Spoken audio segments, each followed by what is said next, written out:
All right, so this was a company-wide decision on our favorite plugins.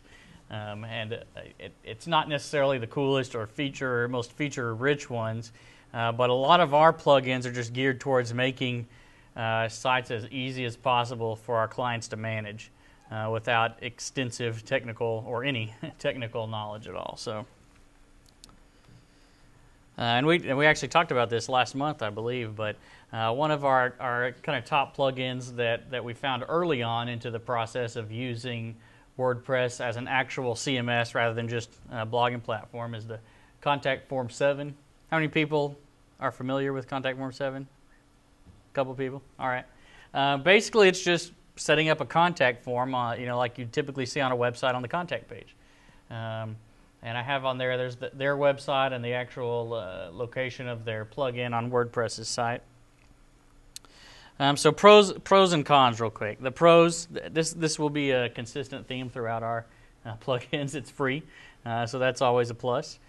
There are some other contact form plugins out there, as I understand it, that are not free, that are much, much, much better. But that's a definite pro on this one, is that it is free. It can handle file uploads as email attachments.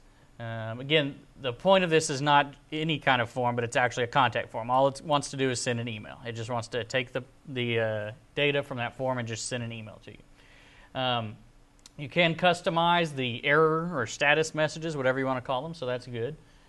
You can use HTML elements, so you're not limited to just drag and drop form elements, but you can actually customize that, put it in paragraphs.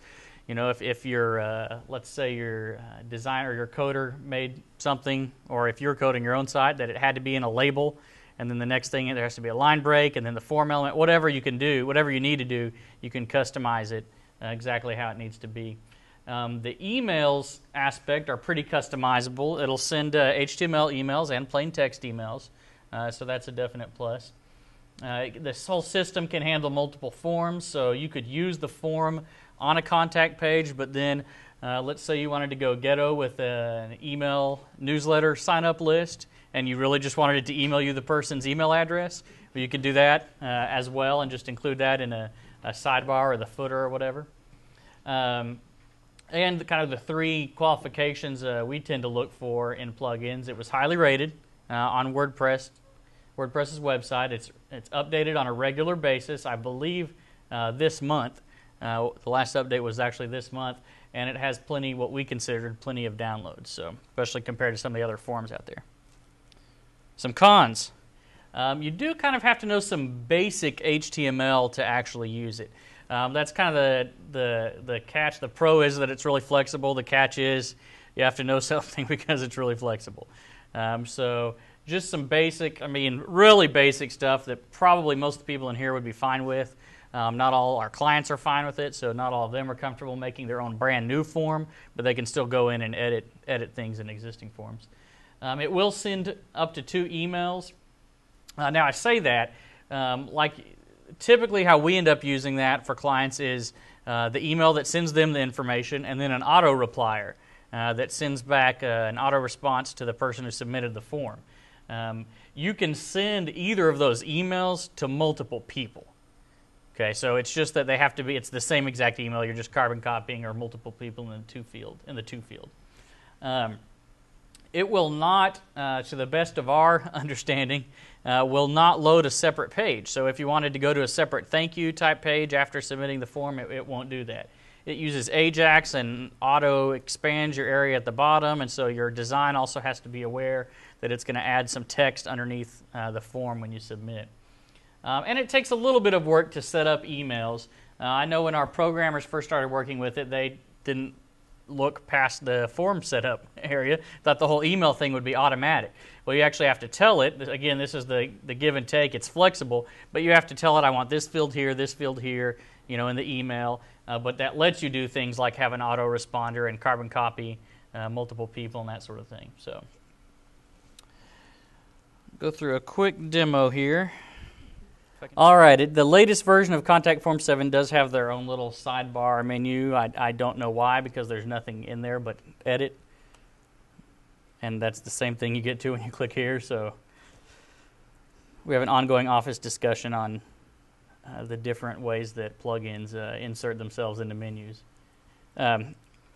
Anyway, you can see down here kind of my form content. It's pretty basic HTML, but you can see there is HTML in there. So if I want to generate another tag, let's say I wanted to put phone number in here. In my site's case, I would actually type in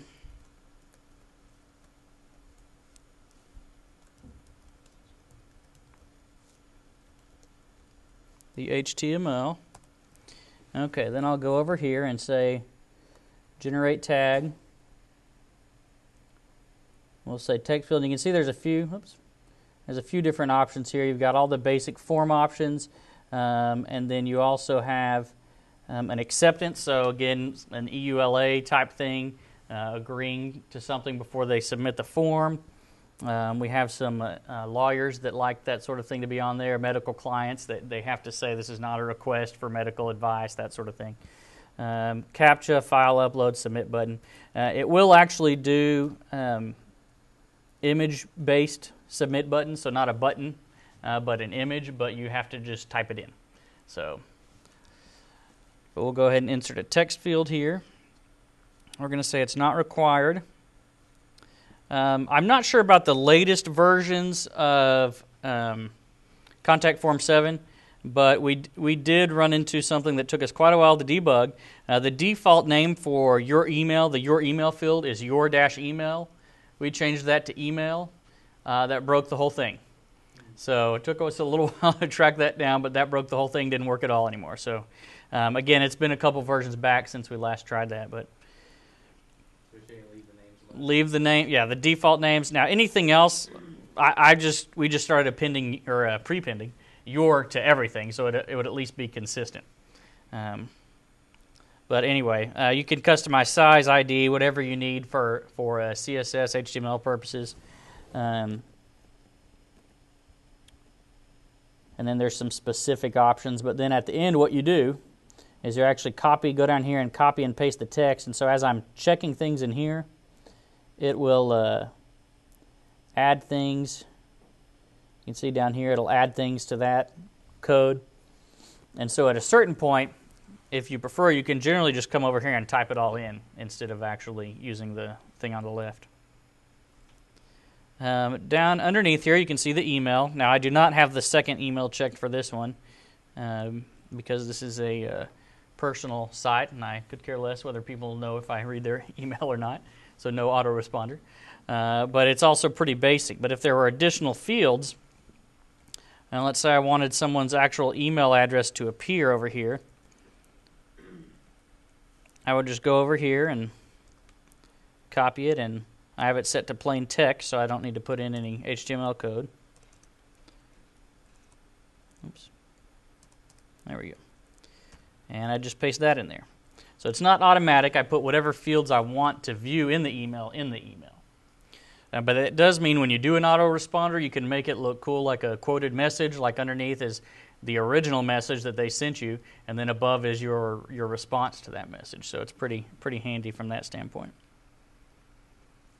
I'm not actually going to save it. I'll go up here and what about doing like radio buttons and drop downs and stuff like that? It will. It gets a lot trickier. I mean, it can do anything with actual HTML. And so if you wanted to do fancy things in there, you can do it. It won't execute PHP code within the plugin, so you can't dynamically get a list of states or preset options at all. But we don't use it that much for that with our use because it's pretty standard contact form. But I know it does some of that. It's been a while since we've tried it. Okay, the icon you can't see over here is an envelope. And so here's my contact page. So pretty basic. Again, I chose not to go with an image, but just use a send button. So if we were using a nice CSS-compatible browser, you'd see the rounded corners on that button, but that's all right. It's Internet Explorer. So we'll hit send, and there's my message. It popped up, expanded down, really generic techno technical sounding error message, but you go up here and it tells you these are the actual fields that were not filled in. Any questions on that one? Pretty straightforward.